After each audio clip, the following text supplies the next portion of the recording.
దేవుని పరిశుద్ధ నామానికి సమస్త ఘనత మహిమ ప్రభావాలు కలుగును గాక. ప్రభువునందు ప్రియమైన దేవుని వాళ్ళారా, మీ అందరికీ ప్రభు అయిన యేసుక్రీస్తు నామం పేరిట ప్రత్యేకమైన వందనాలు తెలియజేస్తూ ఉన్నాను. వాక్య భాగంలోనికి మనం వెళదాం. దేవుని మాటలను శ్రద్ధగా ఆలకిద్దాం. యోదావు రాసిన పత్రిక 20వ వచనము 21వ వచనాన్ని మరొకసారి మనం చదువుకుందాం. ప్రియులారా, మీరు విశ్వసించు అతి పరిశుద్ధమైన దాని మీద మిమ్మల్ని మీరు కట్టుకొనొచ్చు, పరిశుద్ధాత్మలో ప్రార్థన చేయొచ్చు, నిత్య జీవాంతమైన మన ప్రభువుకు యేసుక్రీస్తు కనికరము కొరకు కనిపెట్టొచ్చు, దేవుని ప్రేమలో నిలుచున్నట్లు కాచుకొని ఉండి.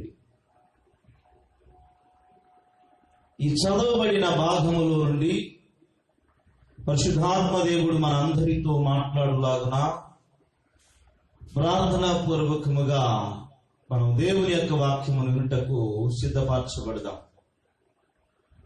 అందరూ తలలు వంచండి, ప్రార్థన చేద్దాం. పరిశుద్ధుడా, కృప కలిగిన మా తండ్రి, మా యేసునాథ నీకు వందనాలు తెలియజేస్తూ ఉన్నాం. నీ పరిశుద్ధమైన నామమును బట్టి, నీ కృపను బట్టి, నీ కనికరమును బట్టి నీకు స్తోత్రము తెలియజేస్తూ ఉన్నాం.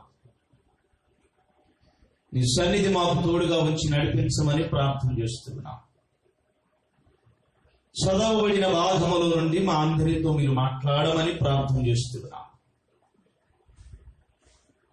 నీ వాక్యాన్ని వివరిస్తూ ఉండగా నీ కృప చూపండి. మాట్లాడే నేను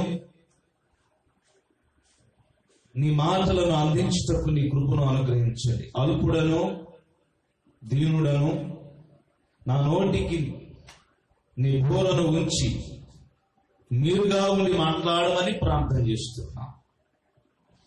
విత్తబడుతున్న వాక్యము బిడ్డల జీవితాల్లో ఫలించుటకు నీ కృపను అనుగ్రహించమని యేసు నామమును బట్టి అడుగుచున్నాము తండ్రి, ఆమేన్. ప్రియులారా, మీ అందరికి ప్రత్యేకమైన వందనాలు తెలియజేస్తూ ఉన్నాను.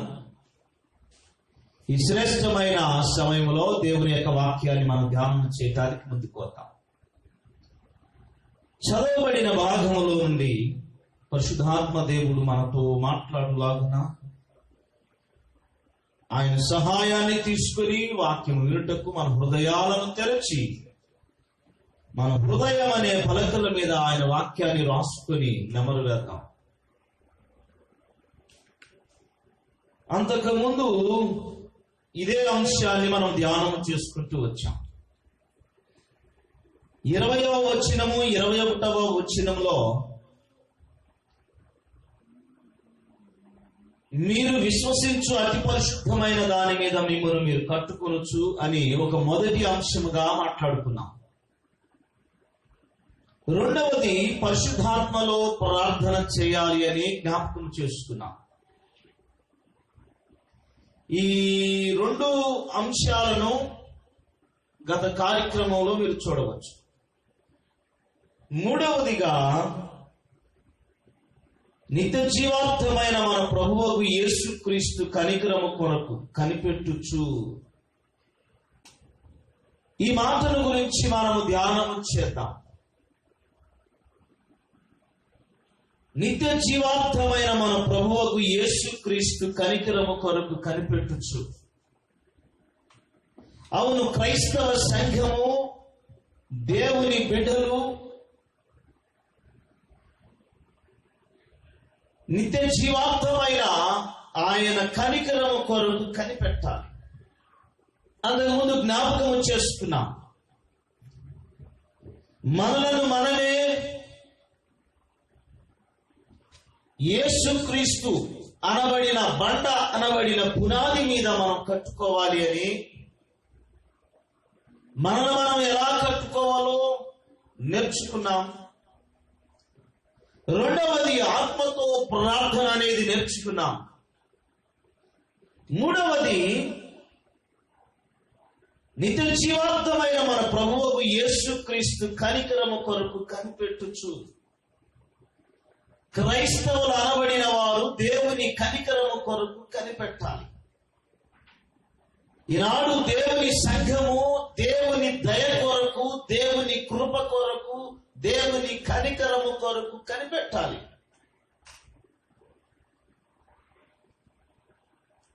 దేవుని కనికరము కావాలి.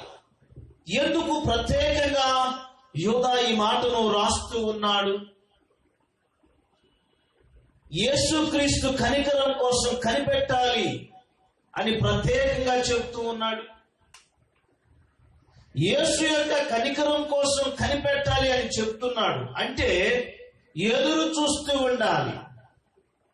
దేవుని కనికరం కొరకు ఎదురు చూస్తూ ఉండాలి. ఇంకా ఏమంటున్నాడంటే ఈ కనికరము నిత్య జీవార్థమైనది అంటున్నాడు. దేవునికి స్తోత్రం. కనికరము నిత్య జీవార్థమైనది. మనము రక్షణ పొందటానికి, అలాగే నిత్య జీవములోనికి, నిత్య జీవాన్ని పొందటానికి కేవలము ఆయన కనికరమే, కేవలము ఆయన దయ మాత్రమే, కేవలము ఆయన కృప మాత్రమే. కృప, దయ, కనికరం ఇవన్నీ కూడా సమానార్థక పదాలు. దేవుని కనికరము, ఒక వ్యక్తి రక్షణ పొందుతూ ఉన్నాడు అంటే, రక్షణ పొందాడు అంటే మన యొక్క టాలెంట్ కాదు, లేకపోతే వారిలో ఉన్న మంచితనము కాదు, కేవలము దేవుని కృపని మాత్రమే మనం జ్ఞాపకం చేసుకోవాలి. దేవుని కనికరము లేకపోతే మనం బాప్తిసం పొందలేము. దేవుని దయ అనేది లేకపోతే మారు మనసు కూడా పొందలేము. ఆయన మన ఎడల తన దయను చూపి, తన కనికరాన్ని చూపి, తన కృపను మనకు అనుగ్రహించి మారు మనసు పొందటానికి మన అంతరంగాలను మార్చింది కేవలము ఆయన కనికరం మాత్రమే అన్న సంఘటనను జ్ఞాపకం చేసుకోవాలి ప్రియులారా. అంటే ఒక వ్యక్తి రక్షణ పొందక మునిపే ఆయన కనికరం మనలో పనిచేసింది. దేవుని కృపను గురించి పరిశుద్ధ గ్రంథం ఏమని చెప్తూ ఉంది?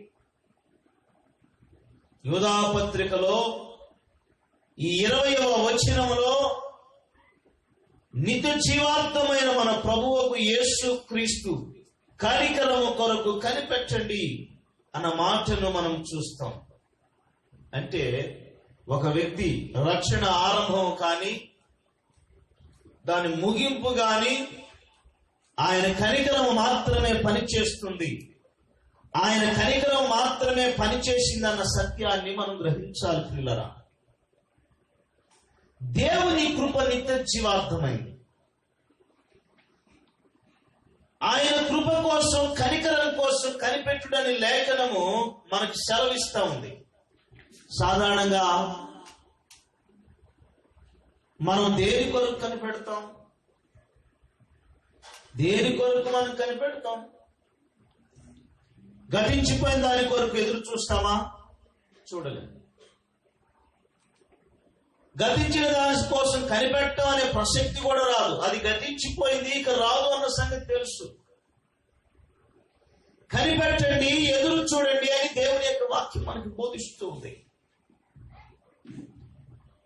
ప్రియమైన దేవుని వలన దేవుని కృప ద్వారా రక్షించబడ్డాం మనం. భవిష్యత్తులో కూడా దేవుని కృపను అనుభవించబోతూ ఉన్నాం.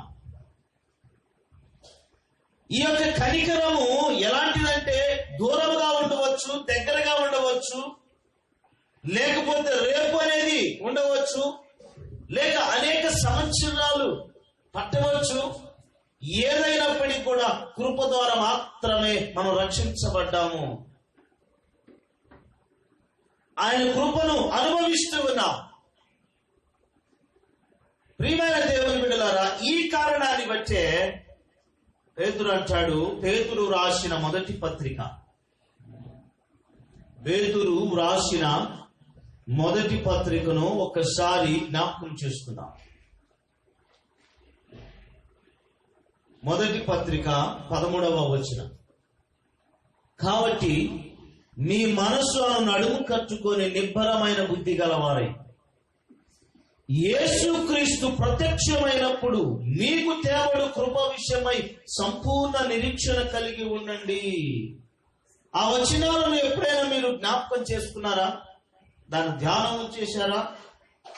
యేసుక్రీస్తు ప్రత్యక్షమైనప్పుడు తేవడు కృప విషయమై అంటే ఆయన రాకడలో ఆయన వస్తూ ఆయన కృపను మనకు తీసుకొని వస్తున్నాడట. నీకు తేబడి కృప విషయమై నిరీక్షణ, సంపూర్ణమైన నిరీక్షణ కలిగి ఉండండి. అద్భుతమైన మాట ఇది. పరలోకము నుండి యేసునాథుడు దిగి వస్తూ ఉంటే మన కోసం సమృద్ధిగా దేవుని కృపను తీసుకొస్తున్నాడట. ఒకవేళ ప్రభు ఆ కృపను తీసుకొని రాకపోతే మన పరిస్థితి ఏమిటి? అది ఈనాటి అంశం. మనము దేవుని కృపను, దేవుని కనికరమును గురించి ఆలోచన చేయాలి. అది మాత్రమే కాదు, కనికరము కొరకు ఎదురు చూడాలి. ఈనాడు క్రైస్తవ సంఘము దేవుని కృప కొరకు ఎదురు చూస్తూ ఉందా? రక్షించబడిన దేవుని బిడ్డ దేవుని కృప కొరకు ఎదురు చూస్తూ ఉన్నాడా?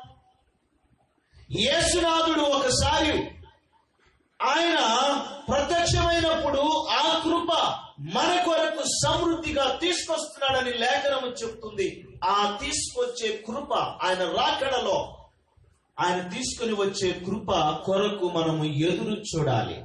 దేవునికి స్తోత్రం. దేవుని నామానికి మహిమ కలుగునుగా. ఒకవేళ ప్రభువు ఆ కృపను తీసుకొని రాకపోతే ఆయన రాకడలో మనం ఎత్తబడలేము. అందుకే ఆయన రాకడలో ఎత్తబడాలి అంటే ఆయన కృప కొరకు నువ్వు ఎదురు చూడాలి. ఆయన కనికరము కొరకు ఎదురు చూడాలి. నువ్వు బాప్తిసం పొంది ఉండటం అనే కాదు, సంఘములో నాటబడిన ఒక స్తంభముగా ఉండటం కాదు, సువార్త పనిలో పరిచర్యలోనూ ఉండటం అనేది కాదు, కానీ యేసుక్రీస్తు కృప కొరకు నువ్వు ఎదురు చూడాలి. దేవునికి స్తోత్రం చేద్దాం గట్టిగా, హల్లెలూయా. దేవుని నామానికి మహిమ కలుగునుగాక. ఆ కృప కొరకు నువ్వు ఎదురు చూడకపోతే ఆయన రాకడలో నీవు ఎత్తబడలేవు. అందుకే యోధా తన పత్రికలో ఈ మాటను రాస్తూ ఉన్నాడు. ఈ పత్రికను ధ్యానము చేస్తూ ఉంటే అద్భుతమైన విషయాలు పరిశుద్ధాత్మ దేవుడు బయలుపరుస్తూ ఉన్నాడు. ప్రియమైన దేవుని సంగమా, దేవుని కృప కొరకు మనం ఎదురు చూడాలి. దేవుని కనికరము కొరకు. రక్షించబడ్డాను లేని సంకలు కొట్టుకొని సంబరాలు చేసుకోవటం కాదు. సంఘములో నాకన్నా ఎక్కువ ఎవరు లేరు, నేను ఉంటేనే సంఘము నడిపించబడుతుందన్న ధోరణిలో క్రైస్తవుడా నువ్వు ఉన్నావేమో. నువ్వు దేని కొరకు ఎదురు చూస్తూ ఉన్నావు? ఆయన రాకడలో నీవు ఎత్తబడాలి అంటే ఆయన కృప కొరకు నువ్వు ఎదురు చూడాల్సిందే. లేకపోతే ఆయన రాకడలో ఎత్తబడలేవు. విశ్వాసుల యొక్క సాధారణ జీవితము, వారి ప్రమాణాలు అంటే వారి స్టాండర్డ్ ఒక్కసారి పరిశీలన చేస్తే, ఒకవేళ దేవుడే గనక మన దోషములను కనిపెట్టి చూస్తే ఆయన ఎదుట ఎవడైనా నిలవగలుగుతాడా? మన దోషములను, వివిధ రకాలైన లోపాలు కలిగి మనం కనబడుతూ ఉంటాం. అయితే లోపం లేని వారు మాత్రమే ఆయన రాకడలో ఎత్తబడాలి. లోపం లేకుండా సంపూర్ణంగా ఉన్న వాళ్ళు మాత్రమే ఆయన రాకడలో ఎత్తబడాలి. మరి రెండవ రాకడలో పరిపూర్ణమైన వ్యక్తులుగా ఎత్తబడటానికి మనం సిద్ధపరచబడాలి. అది ఒకటి. అయితే దేవుని రాకడ పరిపూర్ణమైన వారి కోసమే ద్వారాలు తెరిస్తే, పరలోక ద్వారాలు పరిపూర్ణమైన వారి కొరికి ద్వారాలు తెరిస్తే ఒక్కరు కూడా ఎత్తబడరు.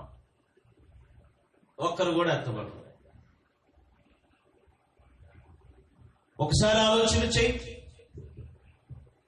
సంపూర్ణంగా నీవు ఉన్నావా? ఒకవేళ ప్రభు నిన్ను ఇప్పుడే పిలిచాడు అనుకుందాం. ఒకవేళ ప్రభు పిలిస్తే నువ్వు సంపూర్ణంగా ఏ లోపం లేకుండా గుండె మీద చేసుకొని నేను ఏ లోపం లేను, ప్రభు పిలిచిన ఎత్తబడగలుగుతాను అన్న నిర్ధారణ నీకుందా? ఎవరు కూడా ఎత్తబడలేరు ప్రభు రాకడలో. మధ్యాకాశానికి ప్రభు వచ్చినప్పుడు సంపూర్ణమైన మానవులు మాత్రమే, సంపూర్ణమైన వ్యక్తులు మాత్రమే ఎత్తబడతారని మనం తీర్మానం చేసుకుంటే మరి ఆయన రాకడలో కృప ఎందుకు? ఇంకా ఆయన చెప్పినట్టు మనం విన్నాము, మరి ఆయన రాకడలో కృప ఎందుకు ఇంకా? అయితే ఒక మాట నేను జ్ఞాపకం చేస్తున్నా, సంపూర్ణమైన వ్యక్తులు మాత్రమే కాదు, అసంపూర్ణులైన కొంతమందిని దేవుడు తన రాకడలో ఎత్తబడతారు. ఈ మాట మీకు విడ్డూరంగా ఉండవచ్చు. సంపూర్ణత లేకుండా అసంపూర్ణంగా ఎత్తబడతారండి. విడ్డూరంగా ఉండవచ్చు, లేకపోతే భేదముగా ఉండవచ్చు, లేకపోతే మాస్టర్ గారు మీరు చెప్తున్న బోధ కరెక్ట్ కాదు కూడా అని మీరు అనవచ్చు. మరి అలా అయితే ఆయన రాకడ మరి గుండె మీద చేసుకొని చెప్పాలి. మనం బైబిల్ పరిశుద్ధ గ్రంథాన్ని చేతపట్టుకొని నేను సంపూర్ణంగా ఉన్నాను, ఏ లోపం లేదు, నా మాటలో, క్రియలో, చూపులో, తలంపులో, నడకలో, మన ప్రవర్తనలో నాకు ఎలాంటి లోపం లేదు, నేను లోపరహితుడనే అని చెప్పగలిగిన విశ్వాసి ఎవడైనా భూమి మీద ఉన్నాడా? వారి బోధకులైన వారు ఉన్నారా? అయితే మరి దేవుని వాక్యం సంపూర్ణమైన మానవులే మాత్రమే ఎత్తబడతారు అన్నప్పుడు మరి సంపూర్ణత కలిగిన వారు భూమి మీద ఎవరు కనపడరు. ప్రియమైన దేవుని బిడ్డలారా, ఈ కారణము అసంపన్నంగా ఉన్న ఎత్తబడతారు అని చెప్పడానికి గల కారణము లేఖనములో వ్రాయబడిన మాట నా జీవితంలో నేను వాక్యము ధ్యానము చేస్తున్నప్పుడు తెలుసుకున్న సత్యం అది. కొరింథీయులకు రాసిన 2వ పత్రిక 5వ అధ్యాయము 10వ వచనాన్ని ఒక్కసారి జ్ఞాపకం చేసుకుందాం. కొరింథీయులకు రాసిన 2వ పత్రిక 5వ అధ్యాయము 10వ వచనం. క్రీస్తు రాకడ సమయంలో అందరూ సంపూర్ణ సిద్ధి పొందిన నీతిమంతులు మాత్రమే ఎత్తబడితే, ఇక్కడ క్రీస్తు న్యాయపీఠం దగ్గర ఉండేవారు ఎవరు? అక్కడ నిలబడవలసిన అవసరం ఎందుకు వస్తుంది అన్న అవగాహన చూడండి. ఎందుకనగా తాను జరిగించిన క్రియల చొప్పున అవి మంచివైనా సరే చెడ్డవైనా సరే దేహముతో జరిగించిన వాటి ఫలమును ప్రతివాడు పొందినట్లు మనమందరమును క్రీస్తు న్యాయపీఠం ఎదుట ప్రత్యక్షము కావలయును. మంచివైనా సరే చెడ్డవైనా సరే దేహముతో జరిగించిన, మరి సంపూర్ణంగా ఉన్నవాడు మంచిగా చేస్తాడు కదా, వాడు మంచితనములో అటన్నిటిలో కూడా సంపూర్ణముగా ఉన్నవాడే కదా. మరి సంపూర్ణముగా ఉన్నవాడు మరి క్రీస్తు రాకడలో ఎత్తబడేవారు ఇక్కడ చూడండి, దేహముతో జరిగించిన వాటి ఫలము ప్రతివాడు పొందినట్లు మనమందరమును క్రీస్తు న్యాయపీఠము ఎదుట ప్రత్యక్షము కావలయును అని దేవుని వాక్యం చెబుతుంది. అంటే క్రీస్తు న్యాయపీఠం ఎదుట విశ్వాసులు చేసిన మంచి పనులు చెడ్డ పనులు కూడా తీర్పులోకి వస్తాయి. అంటే మంచి పనులు చెడ్డ పనులు చేస్తూ ఉంటే మంచి పనులు చెడ్డ పనులు చేస్తూ ఉండే విశ్వాసులు ప్రభు న్యాయపీఠం ఎదుట తీర్పు కోసం నిలబడతారన్నమాట. అంటే మంచి పనులు చేసేవాళ్ళు చెడ్డ పనులు చేసే విశ్వాసులు క్రీస్తు న్యాయపీఠం ఎదుట ప్రత్యక్షపరచబడాలి, నిలబడాలి. అసలు కడబోరం రోగితేనే కదా, చివరి బోరం రోగి కడబోరం రోగగానే న్యాయపీఠం దగ్గరికి వెళ్ళగలిగేది. ఆ బోరం మోగకుండా వెళ్ళలేము కదా. బోరం రోగింది. ఇప్పుడు విశ్వాసులలో సంపూర్ణంగా ఉన్నవారు ఉన్నారు, సంపూర్ణత లేని వారు ఉన్నారు, మంచివి చేసే వాళ్ళు ఉన్నారు, చెడ్డవి చేసే వాళ్ళు ఉన్నారు. దేహముతో జరిగించిన వారి ఫలము మనకి ఇక్కడ కనబడుతుంది. ప్రతివాడు పొందినట్లు మనమందరము క్రీస్తు న్యాయపీఠం ఎదుట కనబడవలయును అని, ప్రత్యక్షము కావలేను అని దేవుని వాక్యం చెబుతుంది. కడబోరం రోగితేనే మనము క్రీస్తు న్యాయపీఠం దగ్గరికి వెళ్ళే. అంతేకాదు ఇక్కడ ఒక ఉపమానాన్ని మనం జ్ఞాపకం చేసుకోవాలి.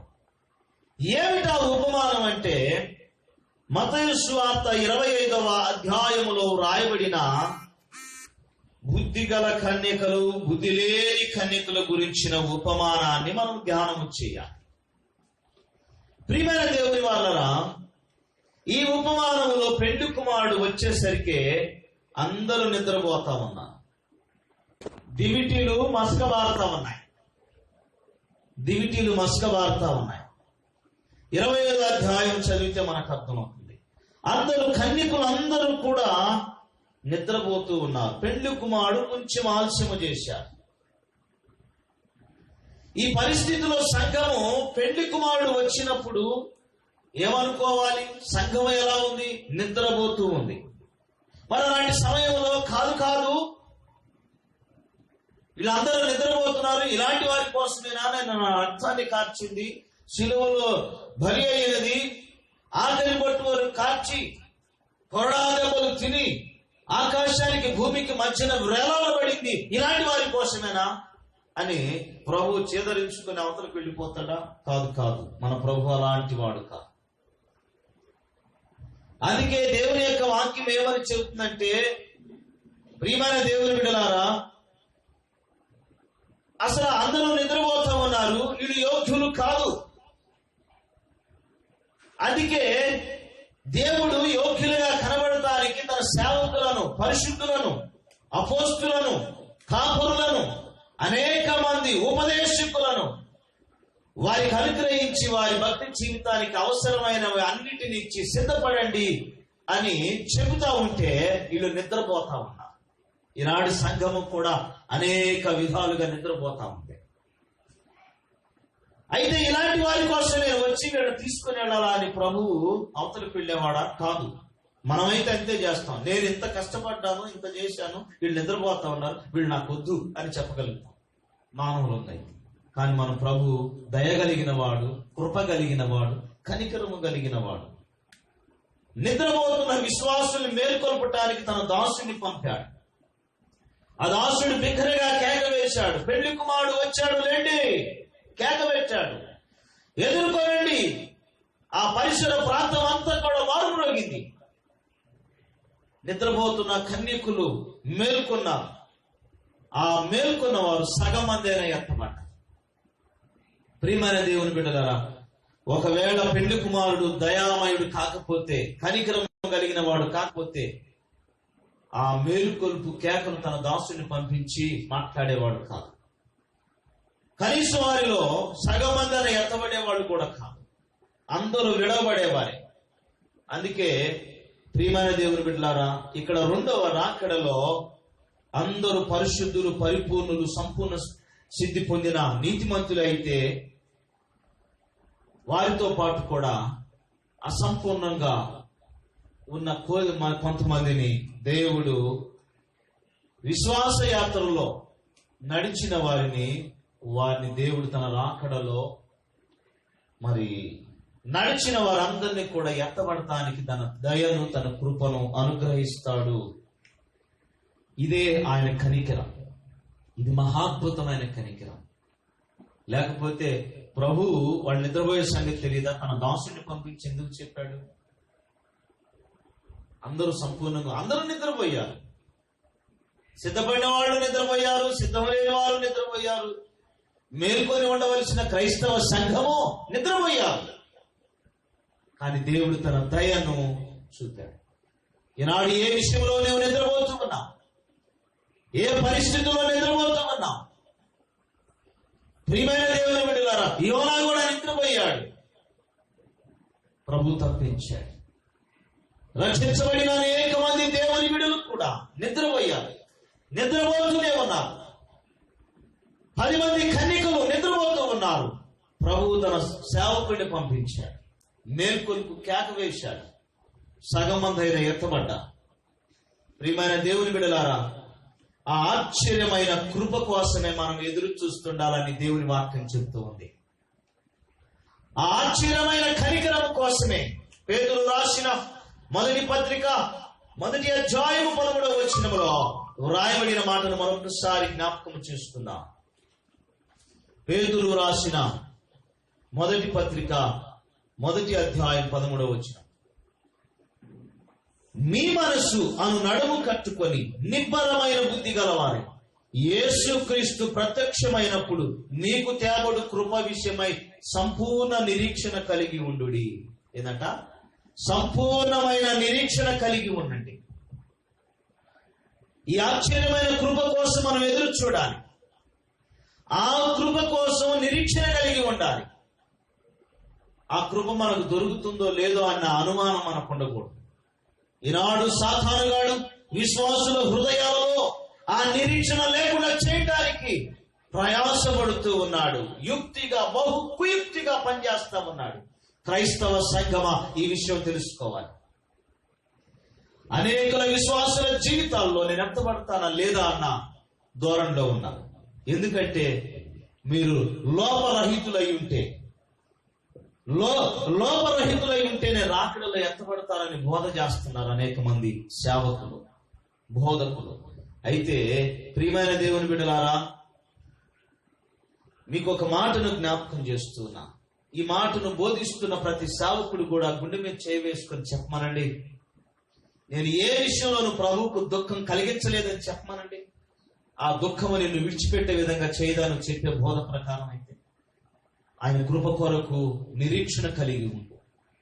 ఆయన రాకడలో వస్తూ ఉన్నప్పుడు మన కొరకు తన కృపను, తన దయను, తన కనికరమును తీసుకొస్తున్నాడు. అయ్యా, నీ దయ, నీ కృప, నీ కనికరం నా మీద ఉంచు ప్రభువా అని. ఇదిగో సాతాను కుయుక్తిగా పనిచేస్తున్నాడు. నేను అనేక విషయాల్లో తొలగిపోతూ ఉన్నాను, నన్ను మన్నించి నీ కృప నాకు కలిగింపచేయి ప్రభువా అని ఆయన వైపు తిరగాలి. ప్రియమైన దేవుని బిడ్డలారా, అందుకే యాకోబు తన పత్రికలో రాస్తూ 3వ అధ్యాయం 2వ వచనములో అంటున్నాడు. ప్రియులారా, ఏమంటున్నాడంటే చూడండి, యాకోబు రాసిన పత్రిక 3వ అధ్యాయము 2వ వచనము బోధకుల గురించి రాస్తూ అంటాడు, మనం అనేక విషయములలో తప్పిపోవచ్చున్నాము. మనమందరము